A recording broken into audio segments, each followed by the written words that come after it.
Hello everyone, आप सभी का टारगेट वॉरियर्स के यूट्यूब चैनल में स्वागत है। और आज हम शुरू करने जा रहे हैं पॉलिटी की एमसीक्यू सीरीज़। इसमें ये स्पेशली यूपीएसआई के स्टूडेंट्स के लिए बनाई गई है, जो भी इस बार अपीयर हो रहे हैं एग्ज़ाम में, उनके लिए काफ़ी मददगार साबित होगी। और इसमें हमने काफ़ी क्वालिटेटिव क्वेश्चन को चुना हुआ है और हम लोगों का ऐसा मानना है कि अगर आप इस सीरीज़ को पूरा लगाते हैं तो आपके लगभग जीएस के सेक्शन में जितने भी पॉलिटी और कॉन्स्टिट्यूशन से सवाल आते हैं वो आपके सभी इन्हीं सेट में से कहीं ना कहीं आएंगे, या तो एक्सप्लेनेशन में से आएंगे या फिर डायरेक्टली क्वेश्चन से पूछे जाएंगे। तो आप इसको केयरफुली इन क्वेश्चन को 2 बार देखिएगा वीडियो को और नोट डाउन करते जाइएगा। और जब भी आप क्वेश्चन लगा रहे हो तो आप एक बार वीडियो को पॉज करके उसका आंसर देना और अपने आंसर को नोट डाउन कर लेना। अगर आपके इस 30 क्वेश्चन में से 20 से प्लस क्वेश्चन आपके सही होते हैं तो आप अपने आप को मान लें कि मेरी तैयारी काफ़ी अच्छी है। तो दोस्तों, हम शुरू करते हैं। आज का पहला क्वेश्चन है, निम्नलिखित में से किस अधिनियम से राष्ट्रपति को अध्यादेश जारी करने की शक्ति प्रेरित है? तो इसमें पूछा गया है कि राष्ट्रपति की अध्यादेश की जो शक्ति है वो किस एक अधिनियम के द्वारा राष्ट्रपति को दी गई थी। भारत शासन अधिनियम 1935, भारत शासन अधिनियम 1919, भारत परिषद अधिनियम 1909 और भारतीय स्वतंत्रता अधिनियम 1947। आपके सामने ये 4 ऑप्शन है। तो इसमें दोस्तों सही आंसर जो है भारत शासन अधिनियम 1935, तो ऑप्शन ए सही होगा आपका। तो कुछ संविधान की बात करें तो संविधान भारत शासन अधिनियम 1935 तथा विभिन्न देशों के संविधानों से लिया गया कुछ कुछ पोर्शन बना है। ठीक है, मतलब हमारे संविधान में कोई चीज़ कहीं और से ले ली गई, कहीं चीज़ किसी दूसरे देश से उठा ली, कहीं दूसरे देश से उठा ली, और ज़्यादातर जो प्रोविज़न है वो हमने भारत शासन अधिनियम 1935 के अधिनियम से उठाए हैं। ठीक है, तो राष्ट्रपति की जो अध्यादेश जारी करने की शक्ति है वो भारत शासन अधिनियम 1935 से ली गई है। अब हम थोड़ा देखें भारत शासन अधिनियम 1935, तो इसके तहत एक उच्चतम न्यायालय की मतलब सुप्रीम कोर्ट बनाने का भी इसमें प्रस्ताव रखा गया था और इसको 1937 में बनाया गया था। आपको ये याद रखना है। इसके एक्ट के तहत आरबीआई की स्थापना का भी प्रावधान किया गया था और आरबीआई की स्थापना की गई, और इसी के तहत केंद्र में द्वैध शासन को लगाया गया। आपको याद रखना है, केंद्र में द्वैध शासन को लागू किया गया तथा प्रांतों में से द्वैध शासन को हटा दिया गया। वहाँ पे एक पूर्ण रूप से उत्तरदायी शासन की व्यवस्था कर दी गई थी तथा उसको उसकी जगह पे केंद्र में द्वैध शासन की स्थापना कर दी गई थी। और केंद्र में विषयों को 2 आधार पर बांट दिया गया था, एक थे आरक्षित विषय और दूसरा था हस्तांतरित विषय। ठीक है, तो आपको इसमें इतनी चीज़ें याद रखना है। और 1935 के अधिनियम के ही तहत जो बर्मा है, अभी जिसे हम म्यांमार बोलते हैं, वो इससे अलग हुआ था। और इसमें क्या होता, वोटिंग परसेंटेज को भी बढ़ा दिया गया था, लगभग 10% वोटिंग परसेंट को बढ़ा दिया गया था। तो आपको ये याद रखना है, बहुत ही इंपॉर्टेंट एक्ट था 1935 का, और हमारा संविधान का आधार भी यही है। फिर हम देखते हैं भारत शासन अधिनियम 1919। इसके तहत प्रांतों में द्वैध शासन की स्थापना की गई थी तथा केंद्र में द्वैध सदनात्मक व्यवस्था की गई थी। तो अगर हम बात करें 1919 के एक्ट के तहत, तो इसे हम मॉन्टेस्क्यू चेम्सफोर्ड सुधार भी बोलते हैं। चेम्सफोर्ड भारत के वायसराय थे और जो मॉन्टेस्क्यू हैं वो भारत सचिव थे। तो इसके तहत क्या हुआ, केंद्र में द्वैध सदनात्मक व्यवस्था की गई, जैसे लोकसभा और राज्यसभा है अभी वर्तमान में, उसी टाइम पे केंद्रीय विधानमंडल और राज्यसभा। ठीक है, केंद्र में द्वैध सदनात्मक व्यवस्था पहला पॉइंट, और दूसरा है प्रांतों में द्वैध शासन को शुरू किया गया। तो ये आपको याद रखना है। ठीक है, हम जो भी इसके इंपॉर्टेंट पॉइंट हैं हम सिर्फ वही बताएंगे, बाकी की सभी मतलब डिटेल में तो नहीं, इसको डिटेल में चर्चा नहीं करेंगे। जो भी इंपॉर्टेंट इसमें से लगता है हम उसी चीज़ों को बताते जाएंगे आपको। ठीक है, और जो तीसरा है भारत परिषद अधिनियम 1909, इसको माल्य मिंटो सुधार भी इसको कहा जाता है। इसके तहत पृथक निर्वाचन प्रणाली शुरू की गई थी। ठीक है, याद रखना है, पृथक निर्वाचन प्रणाली शुरू मुसलमानों के लिए शुरू की गई थी। और इसमें एक आप तीसरा पॉइंट भी जोड़ लो कि मुसलमान के अलावा इसमें सिखों को, ठीक है याद रखना, सिख, ईसाई, एंग्लो इंडियन, इनको भी पृथक निर्वाचन दिया गया था, याद रखना। ठीक है, और भारतीय स्वतंत्रता अधिनियम 1947 के तहत ही भारत को स्वतंत्रता मिली। अब हम मूव करते हैं नेक्स्ट क्वेश्चन की तरफ। 1919 के भारत शासन अधिनियम की निम्नलिखित में से कौन सी प्रमुख विशेषताएं हैं? 1919 के भारत शासन अधिनियम की इसने विशेषताएं पूछी हैं। अभी हम पहले ही क्वेश्चन में चर्चा कर चुके हैं कि इसमें क्या क्या हुआ था। तो पहला कथन है इसका, प्रांतों की कार्यकारिणी सरकार में द्वैध शासन की व्यवस्था। दूसरा कथन है मुसलमानों के लिए पृथक सांप्रदायिक निर्वाचक मंडलों की व्यवस्था करना। और तीसरा कथन है केंद्र के द्वारा प्रांतों को विधायी शक्तियों का हस्तांतरण करना। अब जैसा कि हमें पता है कि ये जो इसका दूसरा कथन है, मुसलमानों के लिए पृथक सांप्रदायिक निर्वाचक मंडलों की व्यवस्था, ये जो हुआ था 1909 के माल्य मिंटो सुधार के द्वारा इस दूसरे कथन को लाया गया था। तो अब हमें क्या करना है, सबसे पहले हमें कुछ सीखना भी है कि अगर हमें इसमें से एक स्टेटमेंट आता है तो हम अपने क्वेश्चन को कैसे सही कर सकते हैं या प्रोबेबिलिटी सही बना सकते हैं, है ना। तो हमें देखते हैं कि दूसरा स्टेटमेंट जिस भी ऑप्शन में होगा हमें वो काटना है, वो सही आंसर नहीं हो सकता है। तो इसका मतलब है बी आंसर सही नहीं हो सकता है और डी आंसर सही नहीं हो सकता है। अब हमारे पास बचे हैं दो ऑप्शन, विकल्प ए और विकल्प सी। तो इसमें 1 और 3 और 1 है। तो अब हम देखते हैं, फिर से स्टेटमेंट फर्स्ट को जाते हैं। प्रांतों की कार्यकारिणी सरकार में द्वैध शासन की व्यवस्था की गई थी। बिल्कुल सही है, प्रांतों में द्वैध शासन की स्थापना भारत शासन अधिनियम 1919 के तहत की गई थी।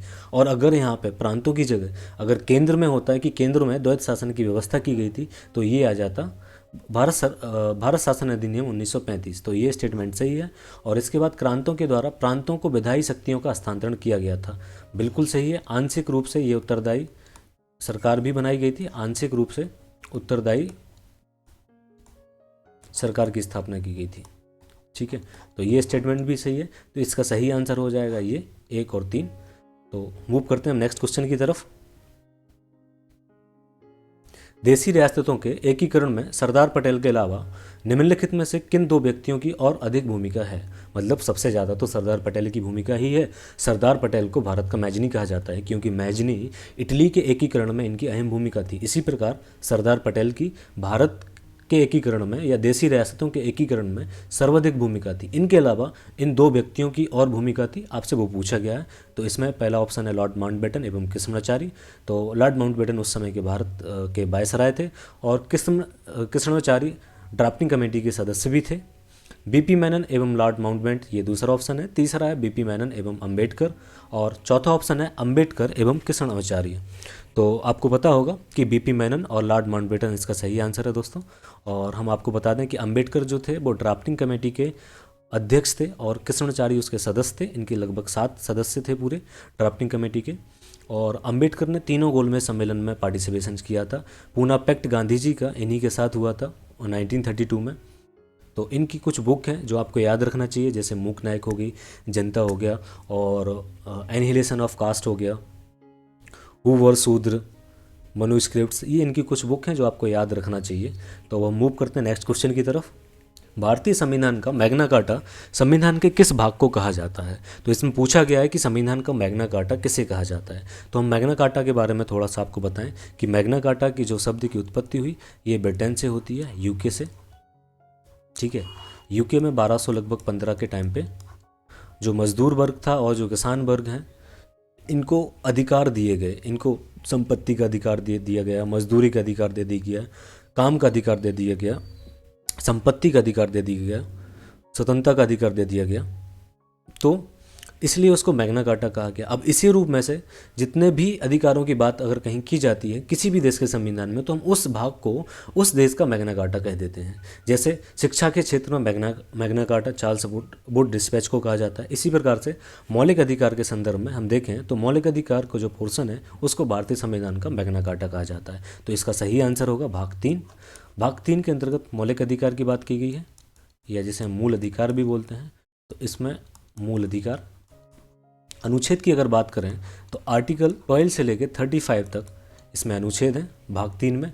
और भाग 1 की बात करें तो इसमें संघ, राज्य और उसका क्षेत्र का वर्णन किया गया है, जिसमें आर्टिकल आता है 1 से लेकर आर्टिकल 4 तक।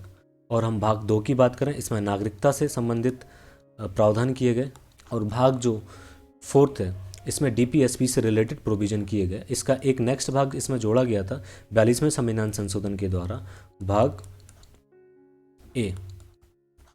इसमें मूल कर्तव्य को जोड़ा गया। तो आपको ये याद रखना है, मूल कर्तव्य को 42वें संविधान संशोधन के द्वारा 1976 में संविधान में जोड़ा गया। ठीक है, तो भारतीय संविधान का मैग्ना कार्टा मौलिक अधिकार के भाग को कहा जाता है, जिसमें भाग 3 है। इसमें अनुच्छेद देखें तो अनुच्छेद 12 से लेकर अनुच्छेद 35 तक आता है, और भाग 1 में संघ राज्य क्षेत्र, जिसमें अनुच्छेद 1 से लेकर 4 तक आता है, और भाग 2 को देखा जिसमें नागरिकता से संबंधित प्रश्न है, इसमें अनुच्छेद 5 से लेकर अनुच्छेद 11 तक आते हैं। इसमें यह बताया गया है नागरिकता के संबंधी कि नागरिकता से संबंधित विधि बनाने का एक अधिकार संसद को है।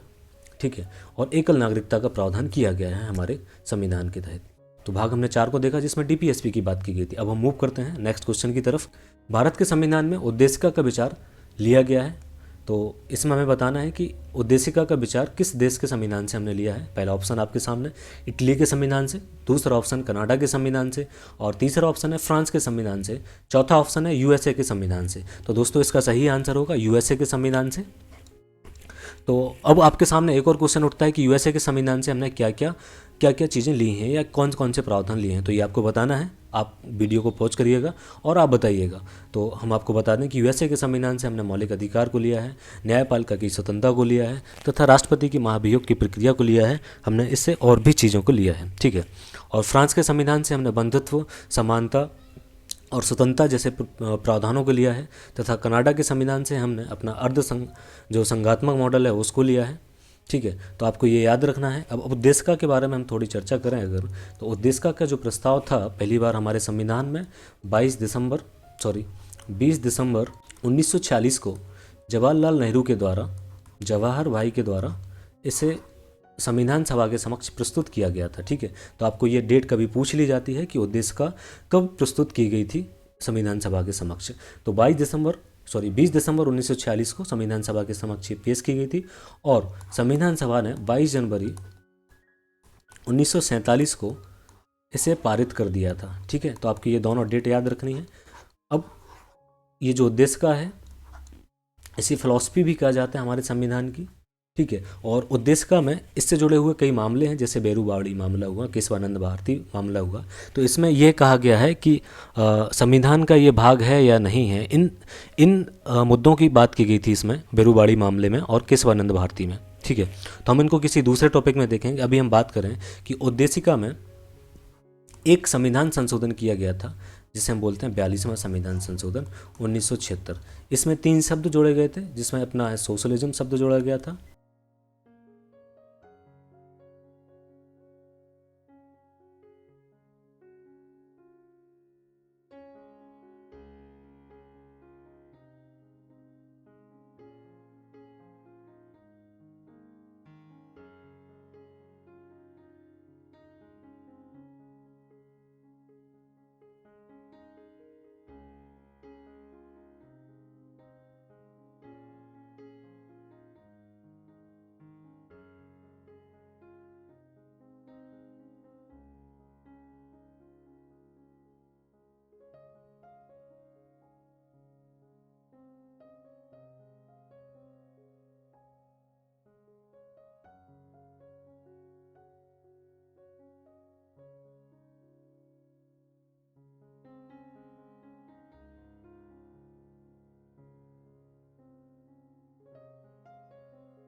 सेक्युलरिज्म को जोड़ा गया था और इंटीग्रिटी, ये 3 शब्द उद्देशिका में जोड़े गए, प्रस्तावना में जोड़े गए और अभी तक एकमात्र केवल एक बार ही उद्देशिका में या प्रस्तावना में संविधान संशोधन हुआ है। ठीक है, तो आपको डेट याद रखनी है कि 20 दिसंबर 1946 को जवाहरलाल नेहरू के द्वारा इसे प्रस्तुत किया गया था और 22 जनवरी 1947 को इसे पारित कर दिया गया था। इसमें 42वें संविधान संशोधन के द्वारा 3 शब्दों को जोड़ा गया था, जिसमें समाजवादी, धर्मनिरपेक्ष, पंथनिरपेक्ष जिसे बोला जाता है, और अखंडता, ये 3 शब्द जोड़े गए थे।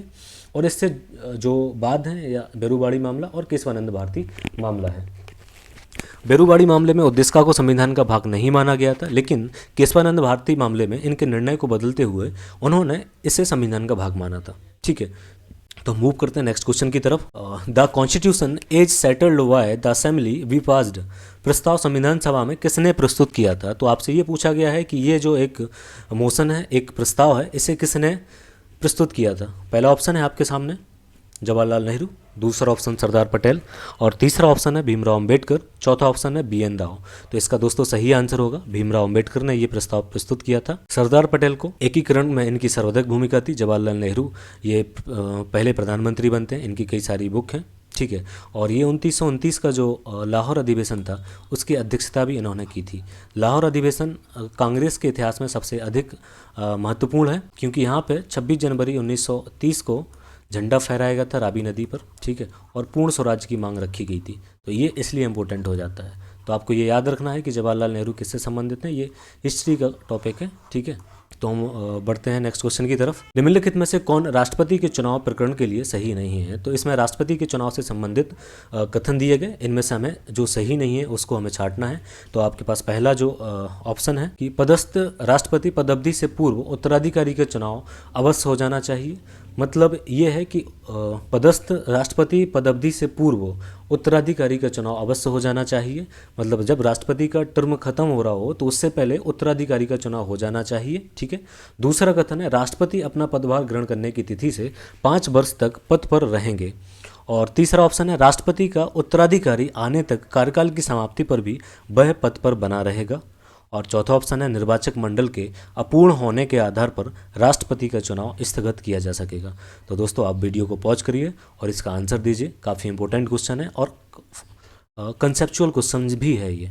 तो इसका सही आंसर होगा ऑप्शन डी, निर्वाचक मंडल यदि अपूर्ण भी है तब भी राष्ट्रपति का चुनाव कराया जाता है। ठीक है, और ये स्टेटमेंट गलत है। अब हम बात करेंगे कि निर्वाचक मंडल में राष्ट्रपति के निर्वाचक मंडल में कौन कौन शामिल होता है। तो सबसे पहले तो संसद के निर्वाचित सभी सदस्य और विधानसभा के सभी निर्वाचित सदस्य, और तीसरा है दिल्ली तथा पुडुचेरी के विधानसभा के निर्वाचित सदस्य। तो आपको दोस्तों इनका निर्वाचक मंडल है, काफ़ी इम्पोर्टेंट है, आपको ये याद रखना है कि इनके निर्वाचक मंडल में कौन कौन शामिल होता है। तो संसद के निर्वाचित सदस्य और विधानसभा के सभी निर्वाचित सदस्य इसमें शामिल होते हैं। इसके साथ ही दिल्ली तथा पुडुचेरी के विधानसभा के जो निर्वाचित सदस्य हैं वो भी शामिल होते हैं। अब इसमें आप एक बात और याद रखना कि इसमें विधान परिषद के सदस्य शामिल नहीं होते हैं, और जिनको राष्ट्रपति राज्यसभा में मनोनीत करता है या फिर लोकसभा में जो 2 सदस्य एंग्लो इंडियन मनोनीत किए जाते हैं वो इसमें शामिल नहीं होते हैं। तो आपको एक बार अच्छे से याद रखना है कि सभी इलेक्टेड जिनका चुनाव होता है वही निर्वाचक मंडल में शामिल होते हैं। अब हम बात करें उपराष्ट्रपति के निर्वाचक मंडल की। तो उपराष्ट्रपति का जो निर्वाचक मंडल है उसमें सिर्फ याद रखना ओनली पार्लियामेंट की बात की गई है कि संसद के सभी सदस्य, चाहे वो निर्वाचित हों या मनोनीत हों, वो सभी के सभी सदस्य निर्वाचक मंडल के अंतर्गत आते हैं। ठीक है, तो आपको ये याद रखना है कि उपराष्ट्रपति और राष्ट्रपति का निर्वाचक मंडल डिफरेंट है। उपराष्ट्रपति के निर्वाचक मंडल में सिर्फ संसद के सभी सदस्य आते हैं, चाहे वो निर्वाचित हों या मनोनीत हों, और राष्ट्रपति का जो निर्वाचक मंडल है उसमें संसद के निर्वाचित सदस्य, विधानसभा के सभी निर्वाचित सदस्य और दिल्ली तथा पुडुचेरी के सभी निर्वाचित सदस्य इसमें शामिल होते हैं। तो हम मूव करते हैं नेक्स्ट क्वेश्चन की तरफ। नेक्स्ट क्वेश्चन है भारत में लोकसभा अध्यक्ष स्पीकर मनोनीत किया जाता है या फिर चयनित किया जाता है, निर्वाचित किया जाता है और नियुक्त किया जाता है। तो ये फैक्चुअल क्वेश्चन है, आपको इसका आंसर पता होगा। इसका सही आंसर होगा दोस्तों बी, इसे चयनित किया जाता है। अब हम लोकसभा स्पीकर की थोड़ी सी बात करें, इनकी शक्तियों की बात करें, तो ये क्या करते हैं, सत्र की अध्यक्षता करते हैं। सबसे पहले तो यही है कि ये क्या करते हैं, सत्र की अध्यक्षता करते हैं। इनके पास कुछ शक्तियां हैं, जैसे किसी भी विधेयक को ये धन विधेयक के रूप में प्रमाणित करते हैं। तो धन विधेयक को प्रमाणित करने की शक्ति किसके पास होती है, ये लोकसभा स्पीकर के पास होती है। ठीक है, आप लोग इसको अच्छे से याद रखना कि धन विधेयक को प्रमाणित कौन करता है। तो धन विधेयक को प्रमाणित करने की शक्ति लोकसभा स्पीकर के पास होती है। दल बदल अधिनियम के तहत किसी भी संसद के सदस्य की अयोग्यता संबंधी निर्धारण लोकसभा स्पीकर के द्वारा किया जाता है। ठीक है, तो इसमें आप याद रखो अयोग्यता संबंधित निर्धारण। और तीसरा जो है कि इसमें स्थगन करना, किसी भी सत्र का स्थगन करना, ये इनकी शक्ति होती है। इसमें नेक्स्ट आता है अनिश्चितकालीन स्थगन और अनिश्चितकालीन स्थगन में मतलब ये होता है कि जब भी कभी ऐसा लगता है लोकसभा स्पीकर को कि अभी हंगामा चल रहा है या सदन की कार्रवाई औचित्य रूप से नहीं हो सकती है ना, इसमें विघ्न हो रहा है, तो वो बोल देता है कि इतने टाइम तक 2 बजे के बाद मीटिंग बुलाई जाएगी, अभी 2 मिनट तक इसको एडजर्न कर दिया। ठीक है, तो ये होता है स्थगन। मतलब इसमें एक टाइम की, इसमें एक लिमिटेशन बताई जाती है कि हम 2 बजे बुलाएंगे, एक स्पेसिफिक टाइम बता दिया जाता है। लेकिन अनिश्चितकालीन स्थगन में ये बता दिया जाता है कि आपको अनिश्चितकालीन स्थगन है, हम समय का हमने कोई भी चर्चा नहीं की है इसमें, और कभी भी आपको बुला सकते हैं। ठीक है, तो इसमें समय अनिश्चित होता है कब बुलाएं।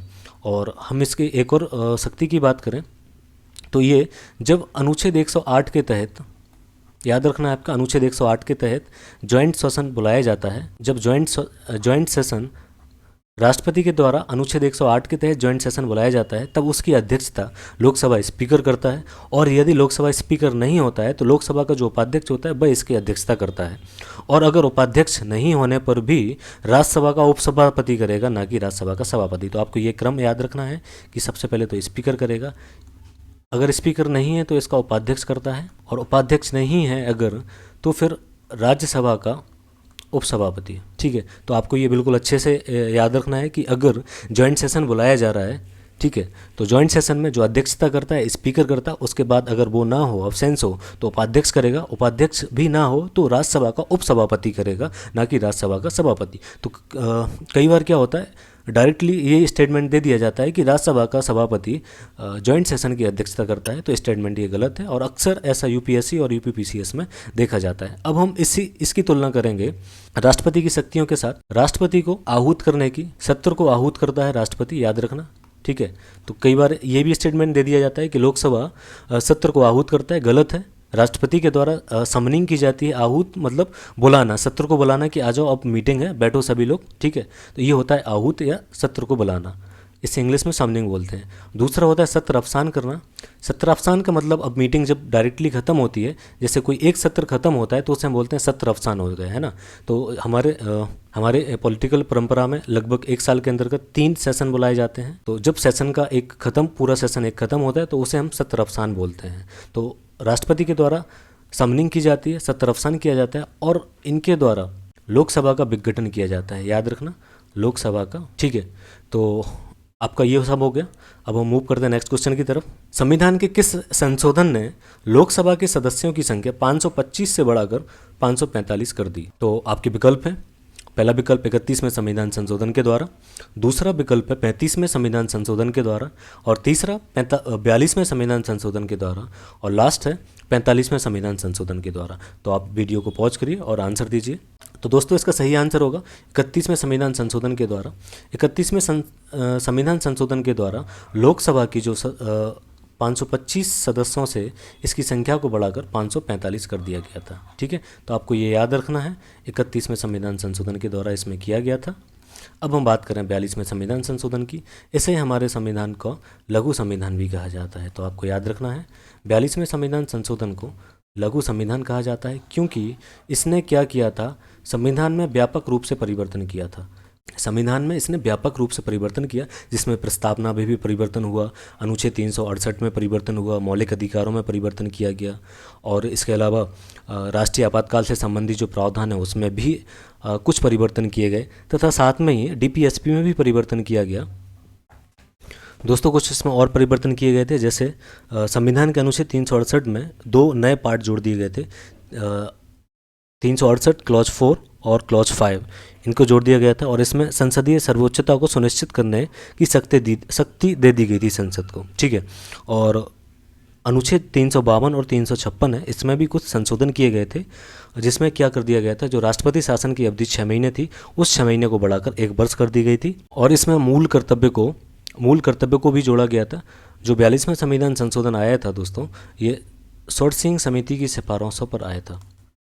सरदार स्वर्ण सिंह समिति की सिफारिशों के आधार पर, ठीक है, याद रखना, ये समिति याद रखना कि सरदार स्वर्ण सिंह समिति की सिफारिशों के आधार पर 42वां संविधान संशोधन होता है। इसे लघु संविधान भी कहा जाता है और इसने संविधान में व्यापक परिवर्तन किए। जैसे प्रस्तावना में 3 शब्द जोड़े, समाजवादी, पंथ निरपेक्ष और अखंडता।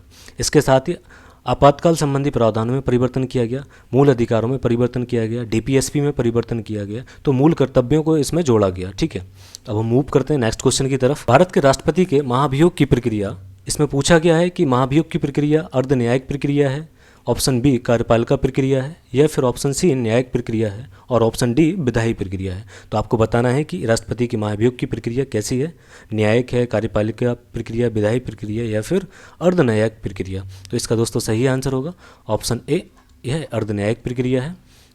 अब हम बात करें राष्ट्रपति के महाभियोग से संबंधित कुछ संवैधानिक प्रावधान, जिसमें सबसे पहले आता है अनुच्छेद 61 के तहत महाभियोग की बात की गई है। महाभियोग में क्या होता है, जब भी राष्ट्रपति संवैधानिक प्रावधानों का उल्लंघन करता है, याद रखना संविधान का उल्लंघन, ठीक है, सिर्फ इसमें एक ही वर्ड है, संविधान का उल्लंघन की बात की गई है।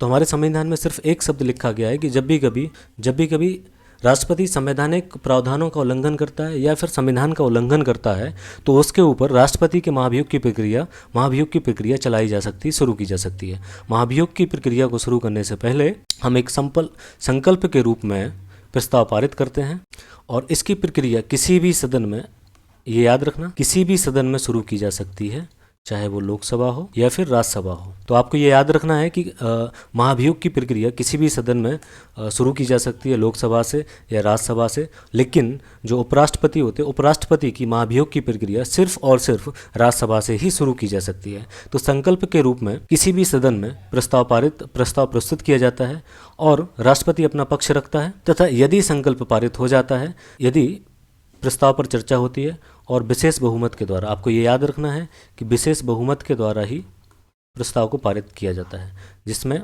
2/3 चाहिए होते हैं उपस्थित तथा मत देने वाले के। तो विशेष बहुमत के द्वारा यदि किसी सदन में राष्ट्रपति की महाभियोग की प्रक्रिया संबंधी प्रस्ताव पारित हो जाता है, तो इसे फिर दूसरे सदन में भेजा जाता है, और दूसरे सदन में भी यदि विशेष बहुमत के द्वारा ये प्रस्ताव पारित हो जाता है, तो फिर राष्ट्रपति को इस्तीफा देना होता है। ठीक है, तो भारत के महाभियोग की प्रक्रिया अनुच्छेद 61 में दी गई है और सिर्फ एक ही आधार बताया गया है कि यदि संविधान का उल्लंघन करता है तो।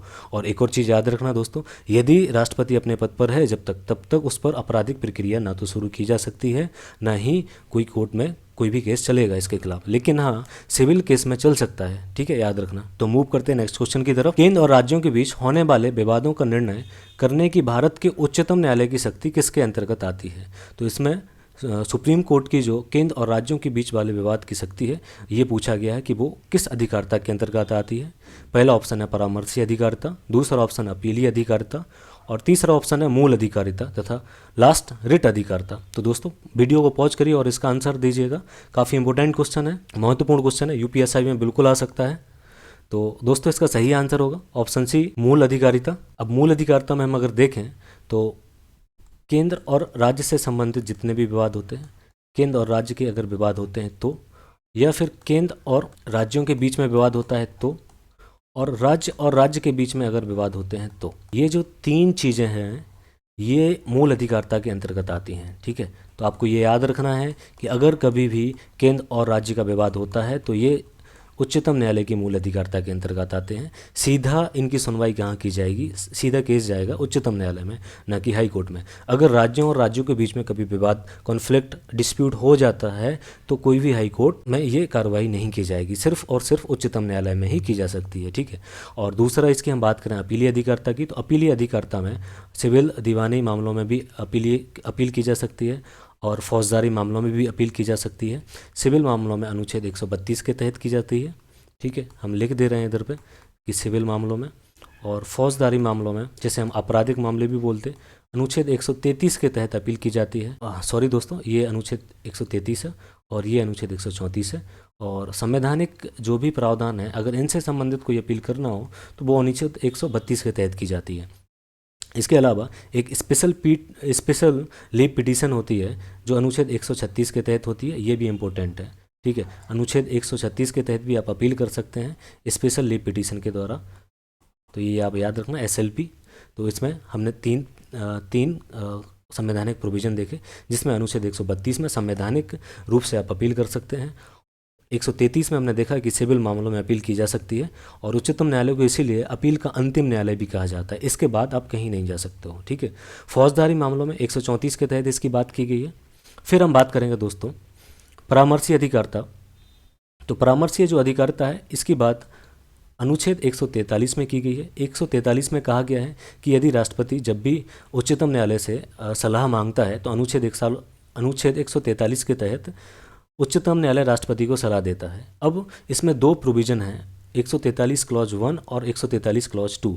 यदि 143 क्लॉज 1 में ये है कि संविधान लागू होने से पहले राज्य और संघ के बीच में जो भी समझौते हुए, जो संधि हुई, अगर उनसे संबंधित कभी कोई विवाद उत्पन्न हो जाता है, सपोज दैट जैसे 26 जनवरी 1950 को हमारा संविधान लागू होता है, ठीक है, और उसके पहले हम मान के चलते हैं कि 1935 में संघ और यूपी गवर्नमेंट के बीच में कोई समझौता होता है, उस टाइम पे संयुक्त प्रांत कहा जाता था इसे। अब उससे संबंधित अगर कोई विवाद अभी उठ के सामने आता है, तो राष्ट्रपति इस विषय में उच्चतम न्यायालय से सलाह मांग सकता है कि बताइए महोदय, इसमें क्या किया जाए। तो इस अनुच्छेद के तहत उच्चतम न्यायालय को, ठीक है, इस अनुच्छेद के तहत उच्चतम न्यायालय को सलाह देना अनिवार्य है, मतलब बाध्यकारी। ऐसा नहीं मना कर देंगे कि नहीं हम सलाह नहीं देंगे, तो इनको सलाह देनी होगी। अब उच्चतम न्यायालय जो भी सलाह देता है, ठीक है, उच्चतम न्यायालय जो भी सलाह देगा वो राष्ट्रपति को मानना या ना मानना बाध्यकारी नहीं है, याद रखना।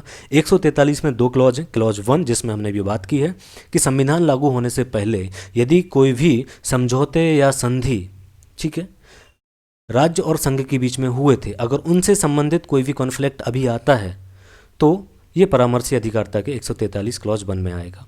और 143 क्लॉज 2 में क्या आएगा, सार्वजनिक महत्व के जो भी मुद्दे हैं, जैसे कुछ भी अभी SC/ST से रिलेटेड अगर राष्ट्रपति पूछे कि आप हमें इस एक्ट को हटाने में, एट्रोसिटीज़ एक्ट को हटाने में, ये प्रोविजन चेंज करने में कुछ आप सलाह दो, तो ये सलाह देने से मना भी कर सकता है, याद रखना। ये पॉइंट इंपॉर्टेंट है, किसी भी किताब में लगभग कम ही किताबों में ये लिखा होता है। तो सार्वजनिक महत्व के मुद्दों पर उच्चतम न्यायालय सलाह देने से मना भी कर सकता है। जैसे 2017 के समय उच्चतम न्यायालय से राष्ट्रपति ने राम मंदिर के मुद्दे से संबंधित प्रश्न पूछा था और उच्चतम न्यायालय ने इसे मना कर दिया गया था, ठीक है। अब जब भी कभी परामर्शी अधिकारिता के तहत जो भी परामर्श देता है या जो भी सलाह देता है, वो राष्ट्रपति पर बाध्यकारी नहीं होती है, याद रखना, ठीक है। और रिट अधिकारिता के अंतर्गत हम देखेंगे तो इसमें अनुच्छेद 32 के तहत सुप्रीम कोर्ट को और अनुच्छेद 226 के तहत हाई कोर्ट को रिट अधिकारिता की शक्ति है। अनुच्छेद 32 के तहत उच्चतम न्यायालय 5 प्रकार की रिटें जारी करता है, जिसमें पहला है बंदी प्रत्यक्षीकरण, परम आदेश, अधिकार परीक्षा, प्रतिषेध और उत्प्रेषण। ये 5 रिटें जारी की जाती हैं। इंग्लिश में इन्हें बोलते हैं habeas corpus, mandamus, quo warranto, prohibition और सेटरी, ठीक है। तो आप इनको याद रखिएगा। अनुच्छेद जो 32 है ये पूरे भारत में लागू होता है, और अनुच्छेद 226 है ये सिर्फ स्टेट में लागू होता है, ठीक है। लेकिन अगर फंक्शनल रूप में अनुच्छेद 226 बड़ा है, और फंक्शनल रूप में सिर्फ जो 32 है इसकी सिर्फ मूल अधिकारों से संबंधित ही है, ठीक है। तो हम मूव करते हैं नेक्स्ट क्वेश्चन की तरफ। सेवानिवृत्त होने के पश्चात सर्वोच्च न्यायालय के न्यायाधीश वकालत कर सकते हैं। तो ये पूछा है कि अगर सुप्रीम कोर्ट का कोई भी रिटायर्ड जज है तो वो कहीं क्या वकालत कर सकता है। आपके सामने पहला ऑप्शन है केवल सर्वोच्च न्यायालय में कर सकता है, या फिर बी ऑप्शन है केवल उच्च न्यायालय में कर सकता है, या सी ऑप्शन है केवल अधीनस्थ न्यायालय में कर सकता है। उपरोक्तों में से किसी में भी नहीं कर सकता है। तो दोस्तों इसका सही आंसर होगा ऑप्शन डी। सर्वोच्च न्यायालय का जो सेवानिवृत्त जज है वो किसी भी न्यायालय में वकालत नहीं कर सकता है, ठीक है। लेकिन अगर वो हाई कोर्ट का जज होता है तो हाई कोर्ट में क्या होता है, सुप्रीम कोर्ट में वकालत कर सकता है, ये याद रखना, ठीक है। और जो भी सुप्रीम कोर्ट का जज रहेगा, रिटायर्ड जज रहेगा, वो किसी भी कोर्ट में, सबऑर्डिनेट कोर्ट में हो चाहे हाई कोर्ट में हो, वकालत नहीं कर सकता है, ठीक है। तो हम मूव करते हैं नेक्स्ट क्वेश्चन की तरफ। मूल अधिकारों से जुड़े निम्नलिखित अनुच्छेदों के युग्मों में से कौन एक भारतीय संविधान के अनुच्छेद 359 के अंतर्गत आपात स्थिति लागू करने के दौरान निलंबित नहीं हो सकता है। बहुत ही इंपॉर्टेंट क्वेश्चन है दोस्तों, यहाँ से अक्सर क्वेश्चन पूछे जाने की संभावना बनी रहती है। आपातकाल जो भी उपबंध है, जिसमें हम आपातकाल की अगर बात करें तो आपात उपबंध जो संविधान में है उसमें 352 आता है, 356 आता है और अनुच्छेद 360 आता है।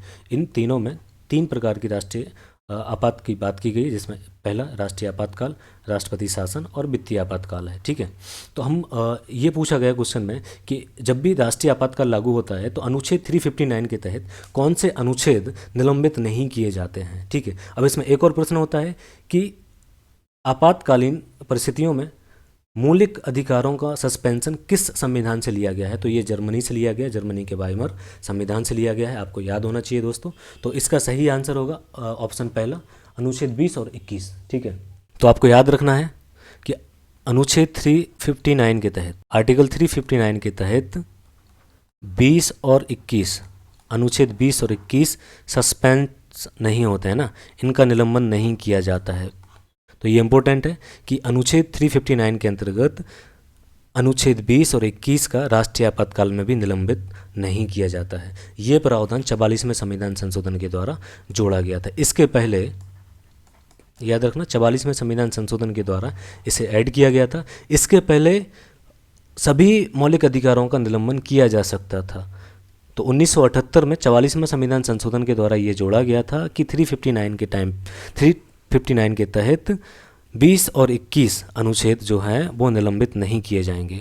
तो अब हम थोड़ी सी राष्ट्रीय आपातकाल की अगर बात करें, इनकी प्रोविज़न की, तो राष्ट्रीय आपातकाल अनुच्छेद 352 में बताया गया है। इसमें 3 आधारों पर लगाया जा सकता था। पहला था युद्ध, बाह्य आक्रमण और आंतरिक अशांति। 44वें संविधान संशोधन के द्वारा आंतरिक अशांति को रिप्लेस कर दिया था सशस्त्र विद्रोह के आधार पर, और 44वें संविधान संशोधन के आधार पर ही जोड़ा गया था कि अनुच्छेद 359 के तहत अनुच्छेद 20 और 21 आपके निलंबित नहीं किए जाएंगे। तो ये दोस्तों इंपॉर्टेंट है, आपको याद रखना। ठीक है, और अनुच्छेद 356 के तहत राष्ट्रपति शासन की बात की गई है। यदि इसमें अब 2 आर्टिकल इंपॉर्टेंट हो जाते हैं, आर्टिकल 356 और आर्टिकल 365।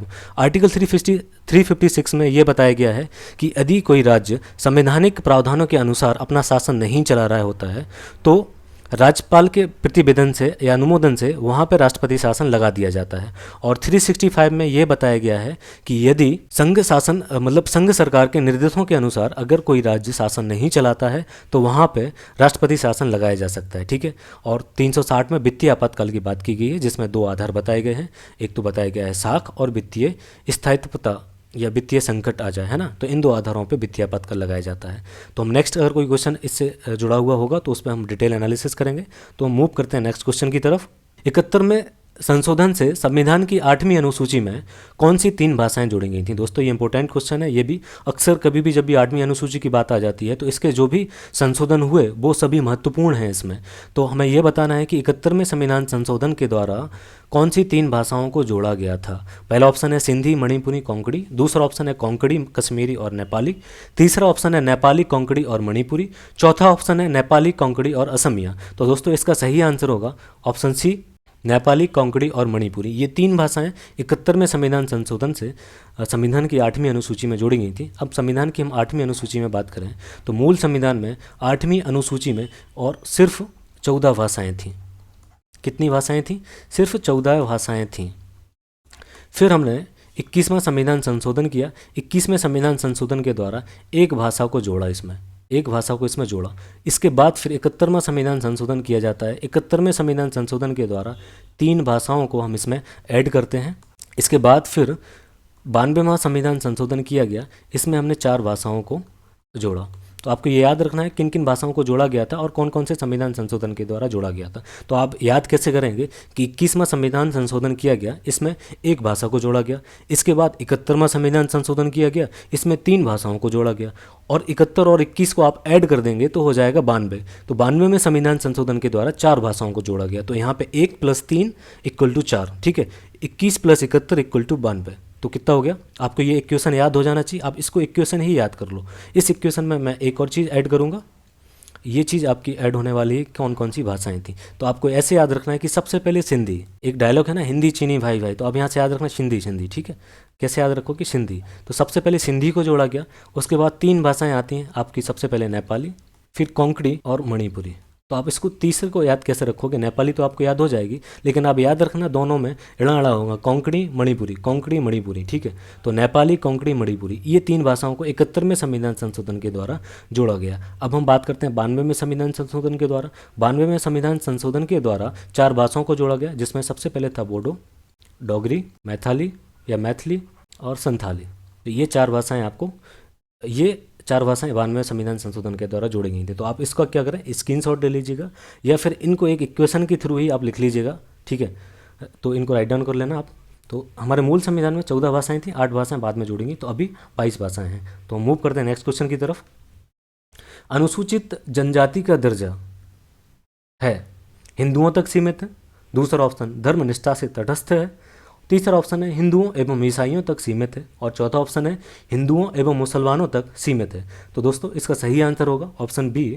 तो इसमें यह कहा गया था कि एसटी सिर्फ क्या हिंदू ही हैं, या फिर जो एसटी है शेड्यूल्ड ट्राइब है वो हिंदू और ईसाई तक सीमित है, या फिर हिंदू और मुसलमानों तक सीमित है। तो दोस्तों हम एसटी की बात करें अगर, तो एसटी सभी धर्मों में भी पाए जाते हैं। जैसे हिंदू भी हैं, कुछ कुछ जनजातियां हिंदू धर्म को मानती हैं, कुछ जनजातियां मुस्लिम धर्म को मानती हैं, और कुछ जनजातियां ईसाई धर्म को मानती हैं, ठीक है। तो आपको याद रखना, और कुछ जनजातियां बौद्ध धर्म को भी मानती हैं। तो जो अनुसूचित जनजाति है ये धर्म निष्ठा से तटस्थ है, मतलब सेकुलर है, ऐसा नहीं है किसी, मतलब बहुत सारे धर्म में एसटी की बात कही गई है, ये क्वेश्चन पूछा गया था। तो हम थोड़ी सी एसटी की बात करें अगर दोस्तों, तो अनुसूचित जनजाति से संबंधित कई विद्रोह हुए हैं। इनकी एक 5वीं और 6ठी अनुसूची में बात भी की गई है, अनुच्छेद 244 में भी बात की गई है इनकी, ठीक है। और इनके लिए एक नेशनल शेड्यूल ट्राइब एक कमीशन भी है, जो 89वें संविधान संशोधन के द्वारा इसे बनाया गया था। और इसकी एक कमीशन है, उस कमीशन को अनुच्छेद 338A में प्रावधान किया गया है, ठीक है। तो आप इसको याद रखना। अगर दोस्तों आपको ये क्वेश्चन पसंद आ रहे हो और इनका एक्सप्लेनेशन पसंद आ रहा हो तो प्लीज़ अपने दोस्तों को शेयर करो और सब्सक्राइब करो। दोस्तों मैं ये गारंटी लेता हूँ कि अगर आप हमारे इन सेशन को देखते हैं तो आपकी यूपीएसआई में जितने भी पॉलिटी से रिलेटेड क्वेश्चन आते हैं और कॉन्स्टिट्यूशन से रिलेटेड क्वेश्चन आते हैं तो आपसे सभी क्वेश्चन बन पाएंगे। और अगर आप ये वीडियो देख रहे हैं, अगर आपका 20+ स्कोर हो रहा हो तो आप मानिए आपकी तैयारी काफ़ी अच्छी है, और आपको सिर्फ और सिर्फ ये वीडियो देखते रहिएगा। इसके बाद हम कुछ वीडियो सिर्फ पर्टिकुलर टॉपिक की लाएंगे। तो दोस्तों अपने दोस्तों को शेयर करते रहिएगा और इन वीडियो के बारे में बताते रहिएगा कि आपको काफ़ी, अगर आपको कंटेंट अगर काफ़ी अच्छा लग रहा हो तो प्लीज़ शेयर ज़रूर करना। तो हम दोस्तों मूव करते हैं नेक्स्ट क्वेश्चन की तरफ। राष्ट्रपति शासन अधिकतम लगाया जा सकता है। तो इसमें पूछा गया है कि राष्ट्रपति शासन अधिकतम कितने टाइम के लिए लगाया जा सकता है। तो दोस्तों इसका सही आंसर होगा ऑप्शन डी, 3 वर्ष तक के लिए। तो मैक्सिमम कितने टाइम के लिए लगाया जा सकता है, तो आप ये देखो 3 ईयर। अब इसमें क्या होता है, राष्ट्रपति शासन अधिकतम 1 वर्ष के लिए लगाया जा सकता है, लेकिन अगर इसके बाद भी आपको बढ़ाना है तो 2 कंडीशन होना चाहिए। या तो 352 के तहत किसी क्षेत्र में राष्ट्रीय आपातकाल लगा हुआ हो, ठीक है, राष्ट्रीय आपातकाल लगा हुआ हो। और दूसरा इसकी कंडीशन जो है कि इलेक्शन कमीशन यह प्रमाणित कर दे। तो दोस्तों आपको ये 2 कंडीशन याद रखना है। सामान्यतः राष्ट्रपति शासन 1 वर्ष के लिए बढ़ाया जाता है, 1 वर्ष तक के बाद फिर बढ़ाने के लिए 2 कंडीशन होना का अनिवार्य है कि 352 के तहत यदि किसी क्षेत्र में राष्ट्रीय आपातकाल लगा हुआ हो तब हम 3 वर्ष तक के लिए बढ़ा सकते हैं, ठीक है। तो ये कंडीशन यहाँ से होकर जाती है, याद रखना। और दूसरी कंडीशन है कि यदि इलेक्शन कमीशन ये प्रमाणित कर दे, सर्टिफाई कर दे कि उस क्षेत्र में या उस स्टेट में चुनाव कराना संभव नहीं है, पॉसिबल नहीं है, कुछ कंडीशन ऐसी हैं, तो वहाँ पर 3 साल तक के लिए, याद रखना दोस्तों, कितने साल के लिए, 3 साल तक के लिए राष्ट्रपति शासन लगाया जा सकता है। अब राष्ट्रपति शासन से संबंधित कुछ अनुच्छेद हैं, जैसे अनुच्छेद 356। इसके तहत यदि राज्य में संवैधानिक प्रावधान के अनुसार शासन ना चल रहा हो तो 2 आधार बताए गए हैं इसमें, संविधान के अनुसार शासन ना चलाया जा रहा हो, और दूसरा है 365 में यदि संघ के द्वारा निर्देशों का पालन नहीं किया जा रहा हो। तो याद रखना, तो अनुच्छेद 365 में ये बात कही गई है कि यदि संघ सरकार ने या केंद्र सरकार ने कुछ इंस्ट्रक्शन दिए हैं राज्य को कि आप इस तरीके से शासन पद्धति को चलाइए, लेकिन राज्य उन शासन पद्धतियों को चलाने में या उन निर्देशों को पालन करने में विफल हो जाता है, तब भी राज्यपाल एक प्रतिवेदन देता है और उसके तहत राष्ट्रपति शासन लगाया जाता है अनुच्छेद 356 के तहत, ठीक है। अगर संविधान के अनुसार शासन नहीं चलाया जा रहा हो तब भी राष्ट्रपति शासन लगाया जा सकता है। अधिकतम 3 वर्ष के लिए बढ़ाया जा सकता है। 3 साल तक के बढ़ाने के लिए 2 कंडीशन का होना अनिवार्य है। 352 किसी क्षेत्र में राष्ट्रीय आपातकाल लगा हो, या फिर इलेक्शन कमीशन यह सर्टिफाई कर देता है कि चुनाव कराना पॉसिबल नहीं है, तब 3 साल तक के लिए बढ़ाया जा सकता है। और 356 इससे संबंधित है। इसमें बात करें तो जब राष्ट्रपति शासन लागू करता है तो संसद को 2 महीने के अंदर उसे सदन में अनुमोदन कराना पड़ता है, 2 माह के भीतर अनुमोदन कराना पड़ता है, ठीक है। तो याद रखिए। तो हम मूव करते हैं नेक्स्ट क्वेश्चन की तरफ। नेक्स्ट क्वेश्चन है 1987 में अनुसूचित जाति एवं जनजाति आयोग का नाम बदलकर राष्ट्रीय अनुसूचित जाति एवं जनजाति आयोग रखा गया, किंतु किस संविधान संशोधन के द्वारा इसे एक पृथक राष्ट्रीय अनुसूचित जाति आयोग के रूप में माना गया? तो दोस्तों इसका सही आंसर होगा 89वां संविधान संशोधन। हम पहले भी इसकी चर्चा कर चुके हैं, ठीक है। तो आपको याद रखना है ये 89वें संविधान संशोधन के द्वारा 2004 में एक अलग से शेड्यूल ट्राइब के लिए आयोग बनाया गया था, और ये आयोग जो है वो 338A में है, ठीक है। तो मूव करते हैं नेक्स्ट क्वेश्चन की तरफ। निम्नलिखित में से किन संविधान संशोधन अधिनियम को लघु संविधान कहा गया था? दोस्तों हम इसकी चर्चा पहले भी कर चुके हैं, लगभग दूसरा या तीसरे क्वेश्चन में आपको बता चुके हैं कि 42वां संविधान संशोधन को हम लघु संविधान भी कहते हैं, ठीक है। 42वें संविधान संशोधन को लघु संविधान भी कहा जाता है। इसमें प्रस्तावना में परिवर्तन किया गया, मूल कर्तव्य को जोड़ा गया, आपातकाल के अधिनियम में भी आपातकाल के जो नियम हैं उनमें भी परिवर्तन किया गया, संवैधानिक संशोधन की प्रक्रिया में भी परिवर्तन किया गया, और प्रस्तावना में 3 शब्दों को जोड़ा गया, और सरदार सोर्सिंग समिति की सिफारिशों के आधार पर इसे लाया गया था, ठीक है। तो आपको याद रखना है 42वां संविधान संशोधन। अब हम बात करते हैं 44वें संविधान संशोधन की। दोस्तों ये भी इंपॉर्टेंट है, इसमें डीपीएसपी में भी चेंज किया गया 44वें संविधान संशोधन के द्वारा, और इसमें आर्टिकल जो 359 है, ये क्वेश्चन आ चुका है कि 20 और 21 को, आर्टिकल 20 और 21 को सस्पेंशन निलंबित नहीं किया जाएगा। याद रखना आपको, अनुच्छेद 20 और 21 को निलंबित नहीं किया जाएगा। तो हम मूव करते हैं नेक्स्ट क्वेश्चन की ओर।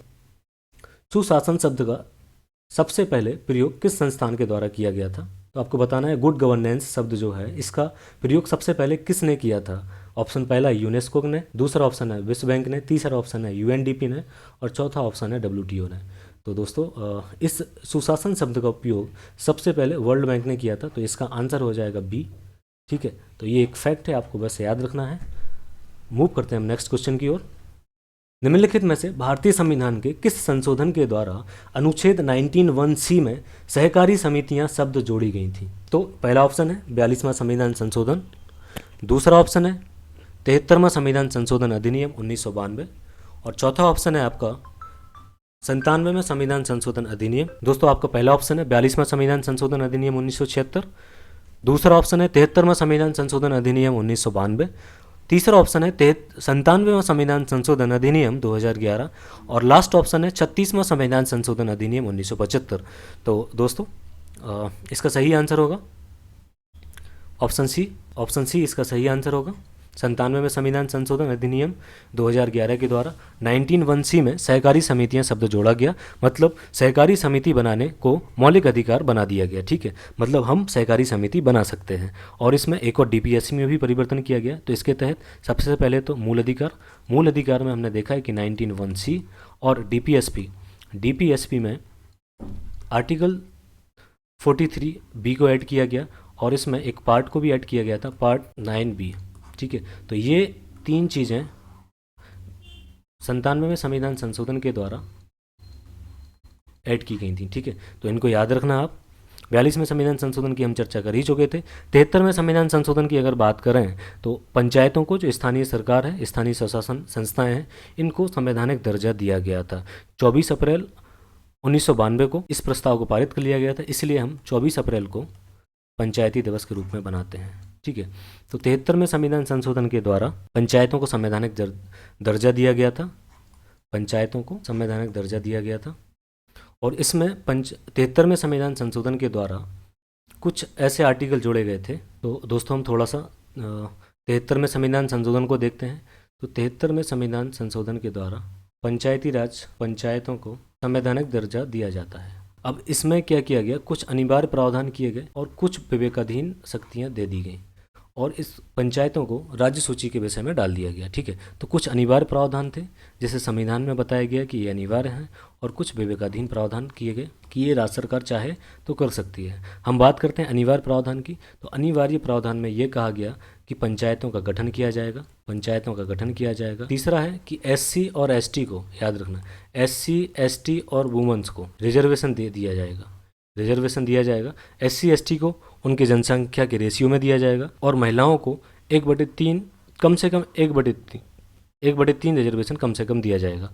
और इसमें चौथा प्रोविज़न जोड़ा गया कि राज्य वित्त आयोग का गठन किया जाएगा, याद रखना, राज्य वित्त आयोग। और 5वां जोड़ा गया राज्य निर्वाचन आयोग, राज्य निर्वाचन आयोग को गठन किया जाएगा। ठीक है, तो ये कुछ हो गया मैंडेटरी प्रोविज़न जो कॉन्स्टिट्यूशन में बताए गए कि ये तो सभी को करना मैंडेटरी है, और कुछ विवेकाधीन है, जैसे अगर आपको अधिक रिजर्वेशन देना है तो आप दे सकते हैं, अगर आपको कहीं महिलाओं को रिजर्वेशन ज़्यादा देना है तो आप दे सकते हैं, ये विवेकाधीन शक्ति है। तो इसमें 29 विषय को रखा गया था। ठीक है, 29 विषय और राज्य सूची में इसे जोड़ा गया था। तो मूव करते हैं हम नेक्स्ट क्वेश्चन की तरफ। निम्न संविधान संशोधनों में से किस एक के अंतर्गत दिल्ली नेशनल कैपिटल क्षेत्र बनाया गया था, है ना। तो आपको ये बताना है कि दिल्ली जो है, दिल्ली को नेशनल कैपिटल क्षेत्र किस संविधान संशोधन के द्वारा बनाया गया था। तो पहला ऑप्शन है इसका 61वें संविधान संशोधन के द्वारा, 69वें संविधान संशोधन के द्वारा, 71वें संविधान संशोधन के द्वारा, या फिर 79वें संविधान संशोधन के द्वारा। तो दोस्तों इसका सही आंसर होगा ऑप्शन बी, 69वें संविधान संशोधन के द्वारा 1992 में दिल्ली को एनसीआर क्षेत्र घोषित किया गया था। ठीक है, राष्ट्रीय राजधानी क्षेत्र घोषित किया गया था। और हम बात करें इसमें एक आर्टिकल को भी इंसर्ट किया गया था, जिसमें आर्टिकल है 239A और 239B। आपको ये आर्टिकल भी याद रखने हैं। ठीक है, और दिल्ली की जो भी राजनीतिक व्यवस्था है, प्रशासनिक व्यवस्था है, इन दो अनुच्छेदों में इसको बताया गया है। ठीक है, तो आपको याद रखना है कि 69वें संविधान संशोधन के द्वारा दिल्ली को एनसीआर क्षेत्र घोषित किया गया था। और अब हम बात करते हैं दोस्तों ऑप्शन पहले की, 61वें संविधान संशोधन के द्वारा क्या किया गया था। तो 61वें संविधान संशोधन के द्वारा 1988 को जो वोटिंग एज थी, मतदान की आयु थी, उसको 21 से कम करके 21 से रिड्यूस करके 18 कर दिया गया था। ठीक है, आपको याद रखना है ये चीज़ कि 61वें संविधान संशोधन के द्वारा वोटिंग की एज जो है 21 से कम करके 18 वर्ष कर दी गई थी। अब अगर कभी ये पूछा भी जाए अगर कि किस समिति की सिफारिशों के आधार पर ये किया गया था, तो आपको याद रखना है कि गाडगिल समिति ने सिफारिश की थी कि जो वोट डालने की आयु है उसको 21 से कम करके 18 कर दिया जाए, ताकि राजनीतिक सहभागिता को और बढ़ाया जा सके। तो आपको दोस्तों ये याद रखना है। अब हम मूव करते हैं नेक्स्ट क्वेश्चन की तरफ। नेक्स्ट क्वेश्चन है, भारत के निर्वाचन आयोग के संबंध में निम्नलिखित कथनों पर विचार कीजिए। तो अनुच्छेद 324 के तहत संसदीय चुनाव, विधानसभा चुनाव, राष्ट्रपति एवं उपराष्ट्रपति के पदों हेतु चुनावों की देखरेख, निर्देश व नियंत्रण का अधिकार चुनाव आयोग को प्राप्त है। ठीक है, ऑप्शन पहला हो गया आपका। ऑप्शन दूसरा है यह एक अखिल भारतीय आयोग है। ऑप्शन तीसरा है मुख्य चुनाव आयुक्त एवं अन्य चुनाव आयुक्तों की नियुक्ति राष्ट्रपति करता है। और ऑप्शन चौथा है निर्वाचन आयोग की सलाह पर राष्ट्रपति क्षेत्रीय या प्रादेशिक आयुक्तों की नियुक्ति करता है। ठीक है, तो आपको बताना है कि इसमें से कौन कौन से ऑप्शन सही हैं। तो इसमें पहला जो ऑप्शन है कथन 1 और 2 सही है, और ऑप्शन बी जो है 2 और 3 सही है, और ऑप्शन 3 है 1 2 3 सही है, और ऑप्शन डी है 1 2 3 4, चारों कथन सही है। तो दोस्तों इसका सही आंसर होगा ऑप्शन डी, इसके चारों स्टेटमेंट सही हैं। ठीक है, तो आपको ये याद रखना है कि आर्टिकल 324 के तहत इलेक्शन कमीशन की बात की गई है। ठीक है, इलेक्शन कमीशन की संरचना की बात करें तो इसमें एक जो है चीफ इलेक्शन कमिश्नर होता है और 2 इलेक्शन कमिश्नर होते हैं। ठीक है, तो अनुच्छेद 324 के तहत इसमें इलेक्शन कमीशन की बात की गई थी। ये एक संवैधानिक बॉडी है, कॉन्स्टिट्यूशनल बॉडी है, याद रखना संवैधानिक निकाय है। इससे काफ़ी क्वेश्चन आ सकते हैं कि आपको 4 ऑप्शन दे दिए और पूछ लिया जाता है कि निम्न में से कौन एक संवैधानिक निकाय है या निम्न में से कौन एक संवैधानिक निकाय नहीं है। ठीक है, तो आपको याद रखना है संवैधानिक निकाय वो होते हैं जिनका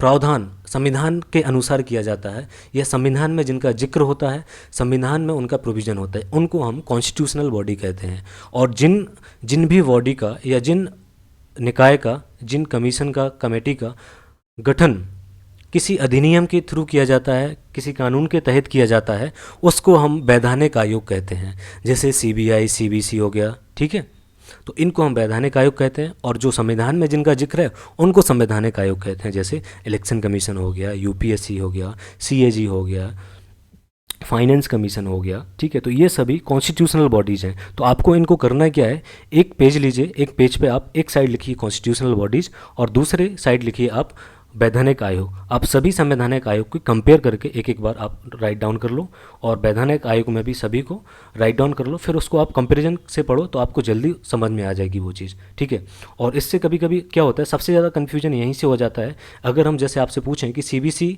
और सीबीआई इनकी जो अध्यक्ष और जो सदस्य होते हैं, इनकी नियुक्ति के लिए एक समिति बनाई जाती है। आप समिति के बारे में बताइए, तो आप कंफ्यूज हो जाते हैं। तो आपको करना क्या है, एक पेज लीजिएगा, उस पे तीनों को कंपैरिजन करके तुलनात्मक तरीके से आपको पढ़ाई करना है, ताकि आपको लंबे समय तक वो चीज़ याद हो पाए। ठीक है, तो हम मूव करते हैं नेक्स्ट क्वेश्चन की तरफ।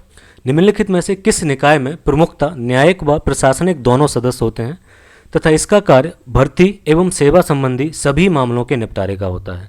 तो इसमें पूछा गया है कि ऐसा कौन सी बॉडी है, ऐसी कौन सा निकाय है जिसमें न्यायिक व्यक्ति भी होते हैं और प्रशासनिक दोनों सदस्य होते हैं। तो पहला ऑप्शन है निर्वाचन आयोग, दूसरा ऑप्शन है संयुक्त राज्य लोक सेवा आयोग जिसे जॉइंट पीसीएस भी बोलते हैं, और तीसरा ऑप्शन है केंद्र प्रशासनिक अधिकरण जिसे सीएटी बोलते हैं, सेंट्रल एडमिनिस्ट्रेटिव ट्रिब्यूनल, और चौथा ऑप्शन है राज्य लोक सेवा आयोग जिसे अपन स्टेट पीएससी बोलते हैं। ठीक है, तो आपको बताना है कि इसमें से ऐसी कौन सी बॉडी है जिसमें दोनों एडमिनिस्ट्रेटिव वाले व्यक्ति भी होते हैं और जुडिशियल वाले व्यक्ति भी होते हैं। तो दोस्तों इसका सही आंसर होगा ऑप्शन सी, केंद्रीय प्रशासनिक अधिकरण।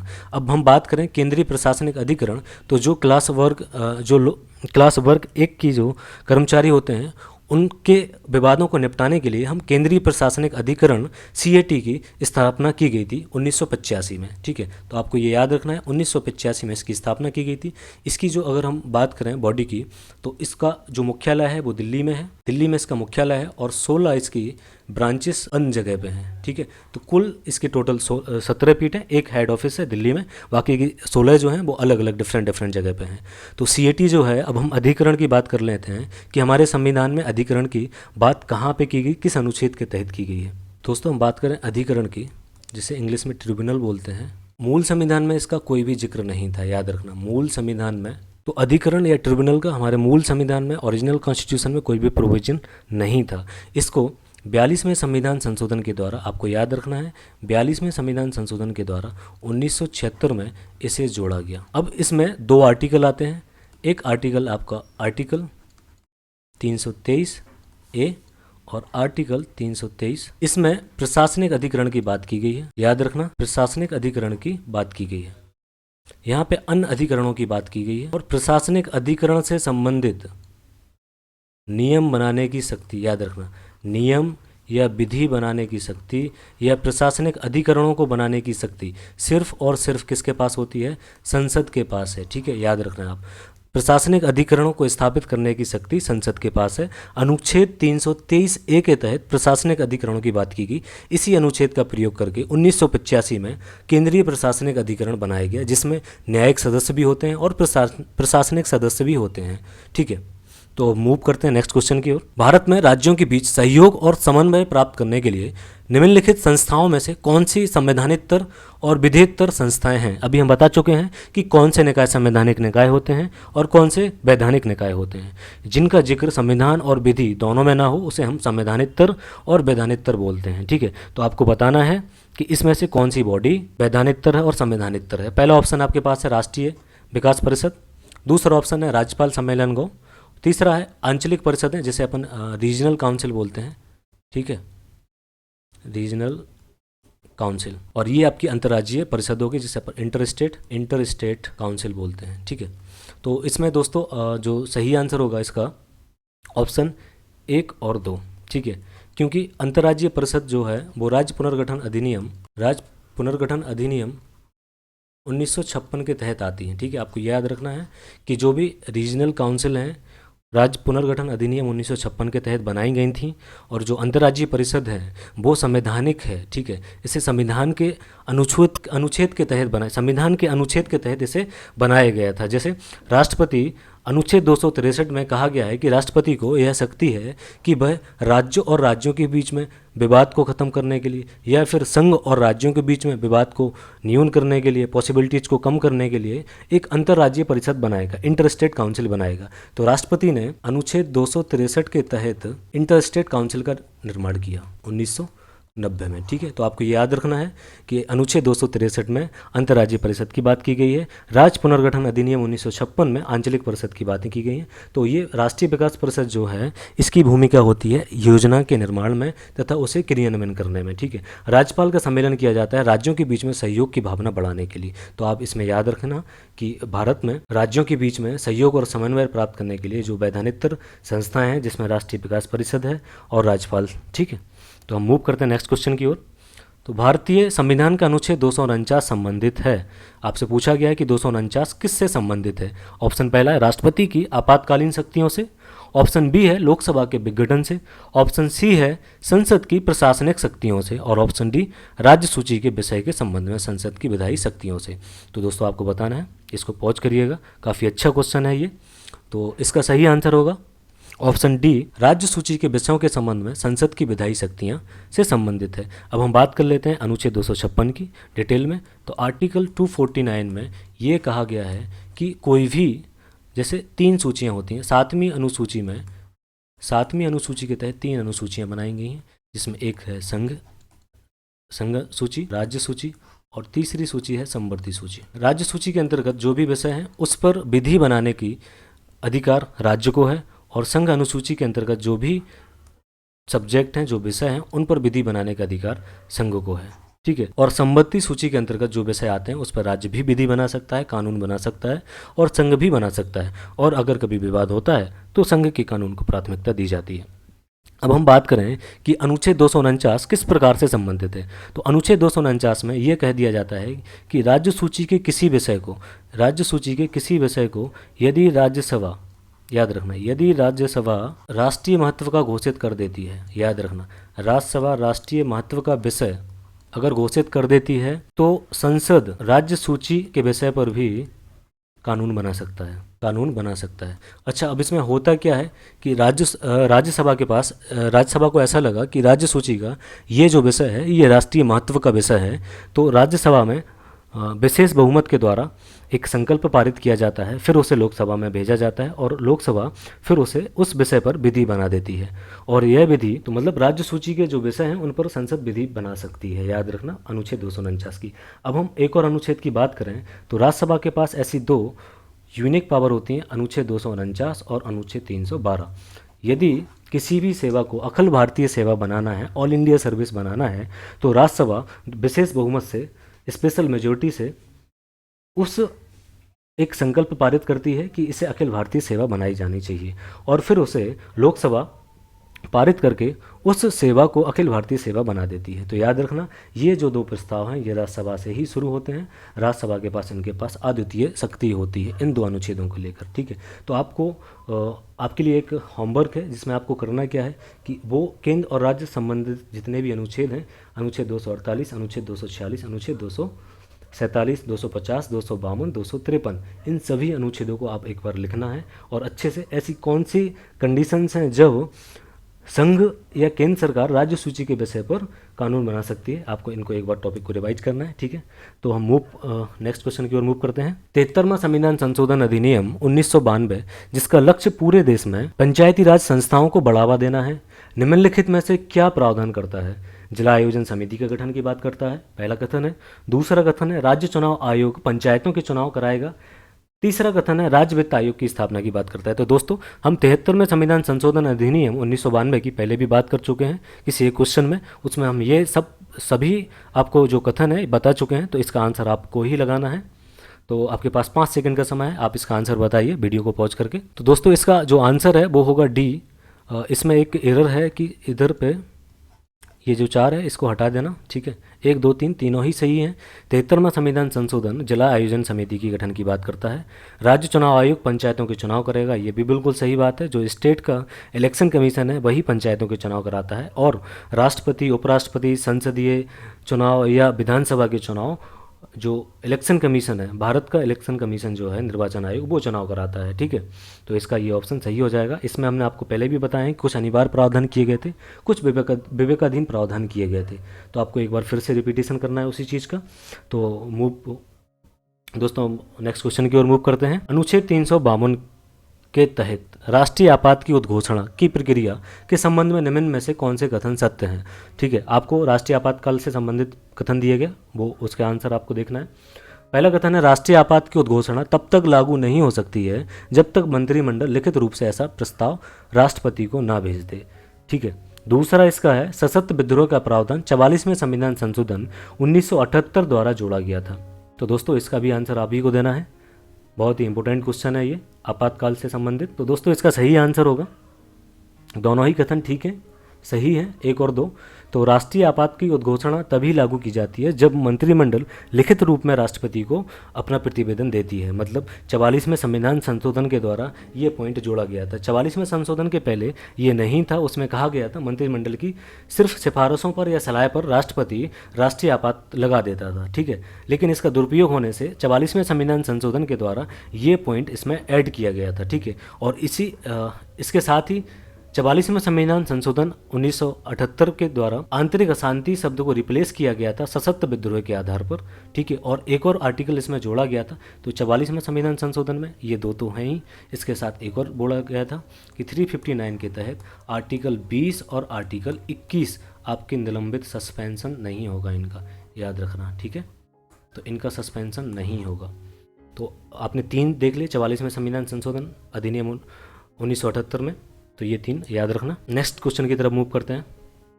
किस राजनीतिक दल को क्षेत्रीय दल के रूप में मान्यता दी जाती है, ठीक है। आपको ये बताना है कि अगर कोई पॉलिटिकल पार्टी है तो उसे राज्य स्तरीय दल के रूप में मान्यता कब दी जाती है। पहला ऑप्शन है वह लोकसभा अथवा विधानसभा चुनाव में 4% वोट प्राप्त कर लेता है। दूसरा ऑप्शन है लोकसभा अथवा विधानसभा चुनाव में 6% वोट प्राप्त कर लेता है। और तीसरा ऑप्शन है लोकसभा अथवा विधानसभा चुनाव में 8% वोट प्राप्त करता है। और चौथा ऑप्शन है उपर्युक्त में से कोई नहीं, ठीक है। तो इस ऑप्शन का ये काफ़ी इंपॉर्टेंट क्वेश्चन है दोस्तों, इसका आंसर आपको ही बताना है फिर से। तो दोस्तों इसका सही आंसर होगा ऑप्शन बी, तो दोस्तों इसका सही आंसर होगा ऑप्शन बी। लोकसभा अथवा विधानसभा के चुनाव में 6% वोट चाहिए होते हैं, ठीक है। अगर किसी भी पार्टी को राज्य स्तरीय पार्टी का मान्यता लेनी है तो उसको 6% ऑफ टोटल बैलेट वोट की ज़रूरत होती है, याद रखना, ठीक है। 6% ऑफ टोटल बैलेट वोट की ज़रूरत होती है। अब हम कुछ और देखें दोस्तों, इसके साथ ही किसी भी पार्टी को उस इलेक्शन में, चाहे विधानसभा का चुनाव हो या फिर लोकसभा का चुनाव हो, उसे 2 स्थान प्राप्त करने पड़ते हैं संबंधित राज्य में, ठीक है। और दोस्तों क्वेश्चन है किसी राजनीतिक दल को क्षेत्रीय दल के रूप में मान्यता दी जाती है। पहला ऑप्शन है लोकसभा विधानसभा चुनाव में 4% वोट प्राप्त करता है। तो दोस्तों इसका सही आंसर होगा ऑप्शन सी, ठीक है। अब आपको इसमें यह देखना है कि जो दूसरा और पहला जो दूसरा ऑप्शन है उसमें यह मांगा जाता है कि 6% वोट तो चाहिए, इसके अतिरिक्त आपको 2 स्थान भी चाहिए, ठीक है। 2 सीट भी जीतनी पड़ती हैं। तो एक तो ये हो गया, दूसरा ये है कि अगर आप कुल 8% वोट ले लो तो तब भी काम आपका बन जाएगा, ठीक है। तो इसमें आप एक चीज़ और देख लेना कि कब किसी पार्टी को राष्ट्रीय स्तर की पार्टी बनाया जाता है, नेशनल पार्टी का दर्जा दिया जाता है, तो वो कौन से प्रावधान है, आप एक बार देख लीजिएगा उस प्रावधान को। हम मूव करते हैं नेक्स्ट क्वेश्चन की तरफ दोस्तों। निम्नलिखित राज्यों में से किसके लिए संविधान के अनुच्छेद 371 के अंतर्गत विशेष प्रावधान किया गया है, ठीक है। एक बार दोबारा से क्वेश्चन को पढ़ रहे हैं। निम्नलिखित राज्यों में से किसके लिए संविधान के अनुच्छेद 371 के अंतर्गत विशेष प्रावधान किया गया है। पहला ऑप्शन है जम्मू कश्मीर, दूसरा ऑप्शन है नागालैंड, तीसरा ऑप्शन महाराष्ट्र व गुजरात, चौथा ऑप्शन है आंध्र प्रदेश। तो दोस्तों आपको पता होगा कि अनुच्छेद जो 370 है वो तो जम्मू कश्मीर से रिलेटेड है, जम्मू कश्मीर तो इसका आंसर हो नहीं सकता। नागालैंड, महाराष्ट्र व गुजरात और आंध्र प्रदेश। तो दोस्तों इसका सही आंसर होगा ऑप्शन सी, महाराष्ट्र व गुजरात, ठीक है। अब आपको क्या करना है, अनुच्छेद 371 के तहत तो बात की गई है महाराष्ट्र और गुजरात की, लेकिन इसके बाद इसमें क्लॉज जोड़े गए, clause A, clause B, clause C, clause D, clause E, clause F, G, H, I, G, ऐसे, ठीक है। तो आपको क्या करना है, इन क्लॉज को एक बार देखना है, क्योंकि यहाँ से अक्सर क्वेश्चन बन जाते हैं, आपसे पूछ लिया जाता है कि अनुच्छेद 371 सी में किस राज्य का प्रावधान किया गया है या किस राज्य से संबंधित है, ठीक है। तो यहाँ से क्वेश्चन आ जाते हैं। इसकी आप एक शॉर्ट ट्रिक भी बना लेना, जैसे ए है तो ए के सामने अगर कोई भी राज्य है, ठीक है, तो उसका नाम लिख लेना। जैसे ए है तो नागालैंड, तो AN हो गया, ठीक है। ऐसे ही आप आगे करते रहिए। तो दोस्तों इसमें ए में जो है वो नागालैंड है, और बी है, बी में जो आपका दूसरा स्टेट आता है वो है असम, ठीक है। तो आपको याद रखना है AN और यहाँ पे आ जाएगा BA, ANBA। इसके बाद सी जो है आपका, सी में आ जाएगा मणिपुर, और डी में आ जाएगा आपका आंध्र प्रदेश, ई में आ जाएगा सिक्किम, एफ में आ जाएगा आपका अरुणाचल प्रदेश, तो ये याद रखना है, ठीक है। और जी में आ जाता है आपका गोवा, सॉरी ये एच में आएगा। इसको आप एक बार देख लीजिएगा, ठीक है। ये जो आर्टिकल है काफ़ी कन्फ्यूजिंग आर्टिकल होते हैं, कन्फ्यूजिंग आर्टिकल होते हैं ये, इसमें सबसे ज़्यादा कन्फ्यूजन होता है किस आर्टिकल में क्या आता है। तो आप अपनी जो भी आपको शॉर्ट ट्रिक लगती हो, शॉर्ट ट्रिक बना के इसको आप याद कर लेना, ठीक है। यहाँ से कभी कभी डायरेक्ट आपको आर्टिकल दे दिया जाता है और उसके सामने आपको स्टेट पूछ लिया जाता है, ठीक है। तो यहाँ पे कन्फ्यूजन हो जाता है और मैक्सिमम स्टूडेंट से यहीं से क्वेश्चन गलत हो जाता है। तो आपको क्वेश्चन गलत नहीं करना है, ठीक है। तो आपको एक बार अच्छे से इसको देख के जाना है कि आर्टिकल 371 में जितने भी क्लॉज हैं ABCDEFGHIJ के सभी के जितने भी सामने स्टेट रखिएगा और उनकी कोई भी शॉर्ट ट्रिक आप बनाइए जिससे आपको याद हो जाए, ठीक है। अब हम मूव करते हैं नेक्स्ट क्वेश्चन की तरफ। निम्नलिखित में से कौन से कथन सत्य हैं? पहला कथन है, आपात उद्घोषणा के समय केंद्र व राज्यों के प्रशासनिक संबंधों में व्यापक बदलाव आ जाता है। दूसरा कथन है, अनुच्छेद 360 के तहत राष्ट्रपति उच्च न्यायालय के न्यायाधीशों के वेतन भत्तों में कटौती करने का निर्देश दे सकता है, ठीक है। तो दोस्तों इसका सही आंसर होगा बी। 1 और 2 दोनों सही हैं, ठीक है। आपात की जब उद्घोषणा होती है तो केंद्र और राज्यों के बीच में प्रशासनिक, राजनीतिक इन संबंधों में व्यापक चेंजेस आ जाते हैं, बदलाव आ जाता है, एकात्मक शासन की ओर बदल जाता है हमारा संघात्मक ढांचा। और अनुच्छेद जब 360 लागू होता है तो राष्ट्रपति किसी भी सरकारी कर्मचारियों के साथ साथ उच्च तथा उच्चतम न्यायालय के न्यायाधीशों के वेतन भत्तों में भी कटौती करने का निर्देश दे सकता है, ठीक है। हम अनुच्छेद 360 के बारे में चर्चा कर भी चुके हैं कि अनुच्छेद 360 के तहत राष्ट्रपति इसे कभी भी वापस राष्ट्रपति इसे कभी भी वापस ले लेता है या ले सकता है। इसमें 2 आधारों पर, एक तो साख्य की बात की गई है, दूसरा वित्तीय संकट की बात की गई है, वित्तीय स्थायित्व, ठीक है, इनकी बात की गई है। 2 महीने के अंदर अनुमोदन कराना पड़ता है संसद का। तो दोस्तों इसके बाद जो हमारी नेक्स्ट आएगी उसमें थोड़ा सा मॉडरेट लेवल के क्वेश्चन होंगे, थोड़े से जो आपका लेवल है क्वेश्चन का वो थोड़ा सा बढ़ेगा। और ये हम गारंटी फिर से आपको दे रहे हैं कि दोस्तों अगर आप इन सेट को लगाते हैं, इन क्वेश्चन को अगर आप लगाते हैं तो आपके वहाँ पे यूपीएसआई के एग्ज़ाम में पॉलिटी और कॉन्स्टिट्यूशन से आपका सभी पोर्शन सही होगा।